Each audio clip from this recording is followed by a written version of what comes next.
Dona Maria Amélia Luísa Helena de Orleans, princesa de França, filha de Luís Filipe Alberto, conde de Paris, chefe da Casa Real e pretendente ao trono de França, e da princesa Maria Isabel Francisca de Assis, partiu para Portugal no dia 22 de maio de 1886, para se casar com o príncipe Dom Carlos.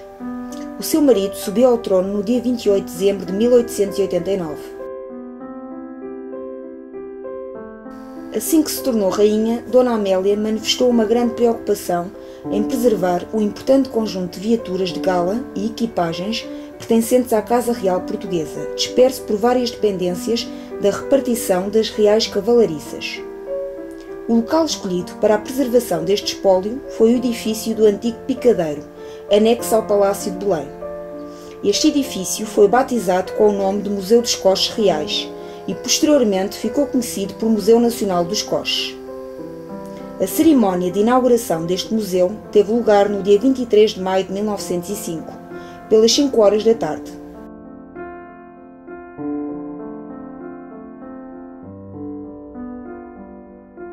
Uma das peças que se encontra em exibição no Museu Nacional dos Coches é o coche da mesa, mais conhecido por coche da troca das princesas. Este coche possui caixa de forma octagonal, fechada e só tem vidros nas portinholas. O interior encontra-se revestido com veludo carmesim e o teto é agaloado e franjado a ouro. Nesta peça destaca-se uma mesa redonda, amovível, que deu o nome ao coche. O coche da mesa trata-se de uma viatura de viagem utilizada no ano de 1729 na cerimónia da troca das princesas na fronteira entre Portugal e Espanha sob o rio Caia.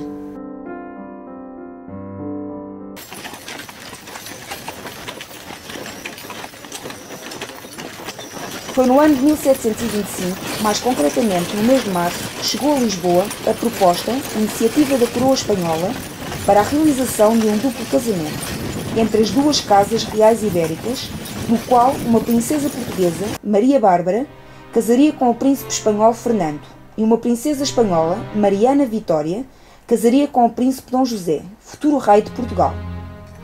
Como sempre sucedia na época, quando se tratava de casamentos régios, tratar-se-ia de um casamento negócio. E como qualquer negócio, envolveu duras e difíceis negociações, que envolveram reivindicações portuguesas em relação ao seu império colonial e pretensões espanholas no sentido de ser formada uma aliança política e militar ibérica que afastasse Portugal da sua velha aliada Inglaterra. As negociações ficariam concluídas alguns meses envolvidos, sendo o duplo casamento tornado público em outubro de 1725. O negociador português, o diplomata Cunha Bruxado, revelando um aspecto importante para a coroa portuguesa, escreveu mesmo o seguinte: "Sejam tantas as felicidades que dentro de 20 anos veja Vossa Eminência um neto de Sua Majestade sobre o trono de Espanha."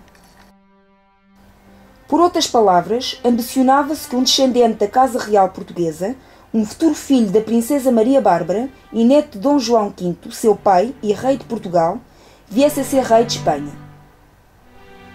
Nos anos que se seguiram, os diversos passos protocolares que a ocasião exigia foram sendo lentamente dados, acontecendo o mais simbólico destes em dezembro de 1727, quando o embaixador português foi recebido em Madrid com pompa e circunstância e efetuou o pedido formal de casamento. Cerimónia semelhante aconteceu em Lisboa, com o embaixador espanhol a pedir formalmente a mão da princesa Maria Bárbara em casamento. Por esta altura, a futura rainha espanhola tinha completado recentemente 16 anos. Muito embora não existam documentos que revelem o estado de alma de Maria Bárbara, podemos imaginar que a princesa portuguesa encarasse o seu futuro casamento com alguma ansiedade, dada a sua juventude e o facto de nem sequer conhecer o seu futuro marido, o príncipe espanhol Dom Fernando, que tinha somente 13 anos em 1727. Não nos podemos esquecer, todavia, que os costumes da época eram diferentes dos atuais, sendo os jovens príncipes e princesas preparados desde a mais tenra idade para um casamento prematuro. A título de curiosidade, podemos ainda referir que também em 1727 a princesa espanhola Mariana Vitória tinha somente 9 anos e o infante português Dom José tinha 13 anos de idade. Devido a uma série de acontecimentos que entretanto ocorreram, quer em Portugal, quer em Espanha, o duplo casamento real entre as duas coroas ibéricas só ocorreria mais de um ano depois, mais concretamente em janeiro de 1729. Aspecto curioso, a união entre as duas casas reais teria lugar literalmente em cima de um rio, mais concretamente o rio Caia, que separa Portugal de Espanha, na região de Elvas e Badajoz. Para que tal fosse possível, foi construída uma ponte-palácio especialmente para a cerimónia. Tratou-se, sobretudo, de uma solução tão engenhosa como diplomática, que não embaraçasse nenhuma das coroas, uma vez que se tratava de um casamento duplo e um príncipe e futuro rei português, neste caso Dom José, não poderia casar em solo espanhol e vice-versa.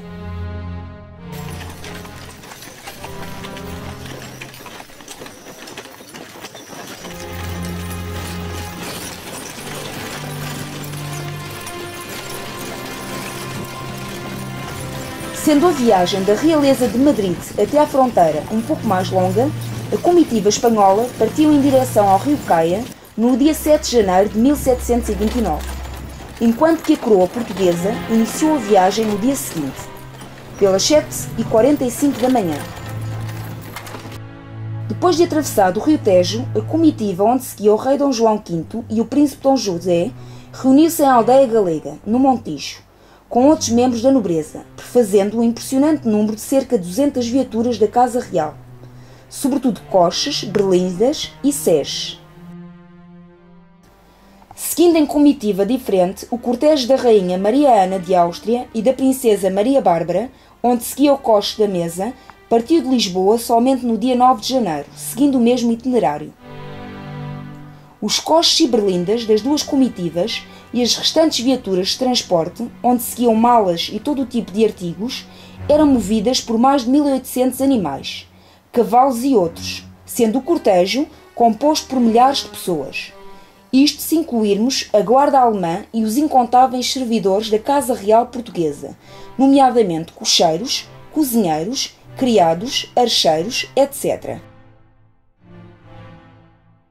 Depois de passar a noite em Aldeia Galega, a numerosa comitiva do rei Dom João V partiu manhã cedo em direção a Vendas Novas, onde foi construído para a ocasião um palácio. Frei José da Natividade, a quem foi incumbida a missão de imortalizar o real acontecimento, através de um relato escrito, descreveu pormenorizadamente a estadia em Vendas Novas, demorando-se na descrição do enorme e ricamente decorado palácio aí construído, em menos de um ano, para servir nestas festividades. Foi despendida uma soma de mais de 400 mil reis na construção do palácio, ainda hoje existente, uma quantia elevadíssima na época. Vivia-se o tempo do abastado reinado de Dom João V. O ouro, oriundo do Brasil, abundava, permitindo a construção de grandes palácios como o de Mafra, cuja construção teve início em 1717, curiosamente para celebrar o nascimento da princesa Maria Bárbara. O palácio construído em Vendas Novas acabou por ser utilizado somente por poucas horas, uma vez que o rei e a comitiva seguiram viagem ainda de madrugada, após receberem cumprimento do clero de Évora e de ser servida uma refeição real, uma mesa de Estado. Évora foi precisamente a paragem seguinte do itinerário real. Seguindo-se Elvas, no dia 16 de janeiro, onde se reuniram as duas comitivas principais, onde seguiram rei e rainha, e outras, como a do Patriarcado de Lisboa. Rezam as crónicas que a entrada das comitivas em Elvas foi grandiosa. Os tenentes-coronéis Dom Tomás de Aragão e Luís Bivar dispunham a marcha do cortejo, que ia seguir para Elvas, da seguinte forma: uma partida de 15 cavalos, com seus alferes, 24 trombetas e atabaleiros, os cavalos de mão de El-Rei, dos príncipes e infantes, 12 postilhões do gabinete, 170 carruagens da Casa Real, seges, berlindas, estufas e coches, um esquadrão da guarda, composto de 500 cavalos, e muitos nobres, comunidades de Évora e particulares que seria impossível enumerar. Durante todo o percurso, multidão de gentes dos arredores acorreu a ver aquele espetáculo magnífico. Depois eram filas ininterruptas de esquadrões de infantaria e cavalaria a fazerem a guarda de honra às majestades até aos muros da cidade. Anunciando a chegada da comitiva real portuguesa a Elvas, foram lançadas salvas, sucedendo o mesmo em Badajoz, para assinalar a chegada do impressionante séquito espanhol, composto por nada mais, nada menos que 16.000 pessoas. Ao contrário do inicialmente planeado, o duplo casamento realizou-se somente no dia 19 de janeiro, devendo-se o atraso à necessidade de consertar os últimos pormenores protocolares entre as duas coroas.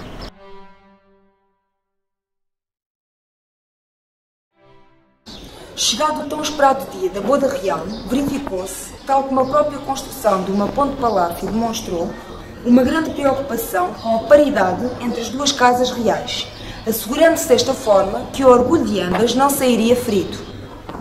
Atentemos à seguinte descrição mencionada pelo historiador Rui Bebiano.